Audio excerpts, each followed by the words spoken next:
What if I told you that Dana White, the president of the UFC, is as polarizing as he is powerful? Over 2 decades of heading the world's biggest MMA organization, White has crafted a legacy that's packed with triumphs, scandals, and downright jaw-dropping moments. Today we're diving deep into the good, the bad, and the ugly of Dana White. We'll explore how he's elevated fighters, fought battles with both his employees and the media, and even risked tarnishing the UFC's reputation through controversial decisions. But hold tight, because this story gets wild and you're not going to want to miss it. Joe Pyfer, when I left the press conference that night, he told me that he was about to be homeless. So, that ain't gonna happen. We can't talk about Dana White without acknowledging how he's been there for some of his fighters in a time of need. Take Joe Pyfer, for example. Here's a guy who was about to lose everything, literally on the brink of being homeless. During the Dana White Contender Series, Pyfer wins a fight, but it wasn't just any victory. It caught Dana White's attention in a big way. White didn't just congratulate him with a contract, he went above and beyond. White personally ensured that Pyfer didn't end up on the streets. In his words, that ain't gonna happen. This isn't a one-off. Dana White has this reputation of stepping in when his fighters are down and out, whether it's covering medical bills, giving them extra opportunities, or simply keeping their life on track. White has a soft spot when it comes to fighter welfare. His support for Joe Pyfer shows that at the heart of his business persona, there's a man who genuinely cares about the people who help make his empire what it is. But let's not get too carried away with the good, because there's a darker side to Dana White's relationship with his fighters. One of the most contentious issues has been fighter pay. If you follow MMA even remotely, you know this has been a sore spot for years. High-profile names like John Jones, Francis Ngannou, and Jorge Masvidal have publicly criticized White and the UFC for not paying fighters what they deserve. Despite running a billion-dollar company, many fighters argue they are underpaid compared to other athletes in similar sports. Let's break it down. While some of the top-tier fighters may earn millions per fight, the vast majority of UFC fighters are making far less, often walking away with less than 6 figures for a fight, and that's before paying for trainers, managers, and medical expenses. Sure, Dana has built the UFC into a global powerhouse, but does that justify undercompensating the athletes who risk life and limb inside the Octagon? This ongoing dispute leaves a bad taste in the mouths of many fans and fighters alike. But here's where things start to get ugly. When it comes to promoting fights, Dana White has taken doing whatever it takes to another level. We're talking about using some pretty questionable tactics to drum up interest in fights. Remember when Conor McGregor attacked a bus filled with UFC fighters, shattering windows and injuring people? That incident alone could have been a PR disaster for any other organization, but for Dana White, it became a key promotional piece for McGregor's next fight.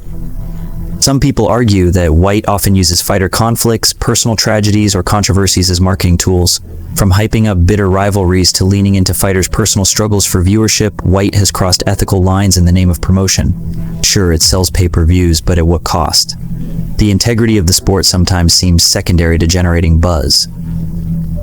It's all about the drama, baby, but when the drama gets real and lives are affected, should Dana draw the line somewhere? One of Dana White's greatest contributions to MMA is his advocacy for fighter safety.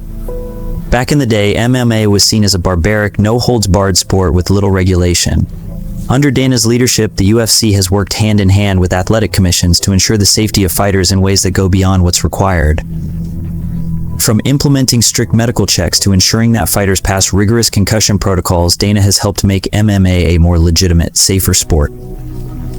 He's been outspoken about the need for pre- and post-fight medical evaluations, and he was instrumental in making sure that fighters receive proper care during their careers.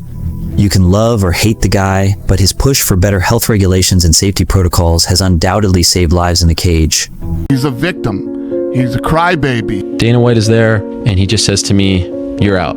Get out of here." I don't give a shit about Ariel Helwani thing. Now, while Dana White may champion fighter safety, he doesn't extend that same respect to everyone, especially when it comes to the media. Enter Ariel Helwani, one of the most respected and prominent MMA journalists in the world. Helwani and White's relationship has been rocky for years, but it reached a breaking point in 2016 when Helwani was banned from UFC events after breaking the news of Brock Lesnar's return to the Octagon before the UFC could make the announcement themselves. White has made it clear that he despises Helwani, and it's not just him. Many media members who have dared to criticize the UFC have found themselves on the receiving end of Dana's wrath. From banning reporters to publicly calling them out, White's disdain for critical journalism shows an unhealthy level of animosity towards those whose job it is to hold him and his organization accountable. And let's face it, while White's UFC empire might be strong, this media feud has cast a shadow over how the public perceives him. And now we're diving into uglier territory. One shitty organization that sells no tickets and nobody watches buys another shitty organization that sells no tickets and nobody watches. Sounds like a fucking winner to me, boy. The UFC under Dana White has grown into a near monopoly in the world of MMA. While on one hand, this is a testament to White's incredible business acumen, on the other, it has raised serious ethical questions about how the organization handles competition. Essentially, the UFC has gobbled up smaller promotions and used its immense leverage to keep competing organizations from gaining a foothold. Moreover, White's dominance in the sport has allowed the UFC to enforce restrictive contracts on fighters. These contracts prevent fighters from competing in other organizations even after their UFC contract expires. Fighters who have tried to negotiate or break free from these constraints, like Randy Couture or more recently Francis Ngannou, have faced stiff opposition from the UFC. Is this really a fair way to operate? Critics argue that Dana White has turned MMA into a near single-entity operation where fighters have few rights and even fewer options. And just when you think it's all doom and gloom, Dana White does something that really shows his loyalty to his staff. During the height of the COVID-19 pandemic, when nearly every industry was experiencing layoffs, Dana White made sure that no one at the UFC lost their job. Not a single person. Even though live events were canceled, the UFC continued to pay its employees, ensuring that families had financial security during a time of global uncertainty. This is no small feat. While other companies were slashing their workforce to save money, Dana White went the opposite direction. He even found a way to host events on Fight Island, ensuring fighters could continue competing and earning a living during the pandemic. Whatever else you can say about him, White's commitment to keeping his employees paid and his business afloat during one of the most challenging times in modern history deserves praise. But for every good deed, there seems to be a misstep waiting just around the corner. Dana White has been known to hold grudges, and if you fall out of his favor, your career in the UFC can take a hit. Case in point, Demetrius Mighty Mouse Johnson, one of the greatest MMA fighters of all time. Johnson held the UFC flyweight title for 6 years, but his relationship with Dana soured over disagreements on fighter promotion and pay. White has been accused of not giving Johnson the respect or marketing push he deserved because Johnson didn't fit the UFC's mold of a marketable star. Instead of being celebrated as one of the best to ever do it, Johnson was traded to one championship in 2018, a move many saw as a slight against a fighter who had done nothing but win. It's not just Mighty Mouse either. Fighters like Tyron Woodley and Chris Cyborg have also clashed with White and found themselves on the losing end of those feuds.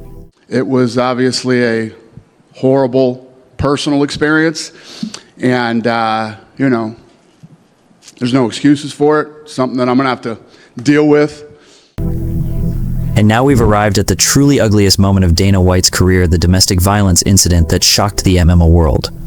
In early 2023, footage surfaced showing Dana White slapping his wife during an altercation in a nightclub on New Year's Eve. White quickly apologized, but the damage was done. This was a public figure who had often touted himself as a no-nonsense, tough-talking leader, now caught in a deeply personal and disturbing scandal. This incident led to widespread criticism and calls for White to step down from his role as UFC president. Despite the backlash, White remains in his position, but the incident has cast a long shadow over his legacy. While some might argue that he's been a positive force for the UFC, moments like this raise serious questions about the personal conduct of one of the most powerful figures in sports. So there you have it, Dana White, a man of contradictions. He's helped fighters out of life's worst situations, yet he's also been accused of underpaying them. He's advanced fighter safety protocols, but at the same time, he's used ugly tactics to promote fights. He's stood by his employees during a pandemic, yet his personal life has been marred by scandal. The good, the bad, and the ugly of Dana White paint a complex picture of a man who has revolutionized the sport of MMA, but not without leaving some serious controversies in his wake. If you found this dive into Dana White's career insightful, don't forget to hit that like button, subscribe to the channel, and check out some of our other videos for more deep dives into the world of MMA. Also follow us on social media for the latest updates. Thanks for watching.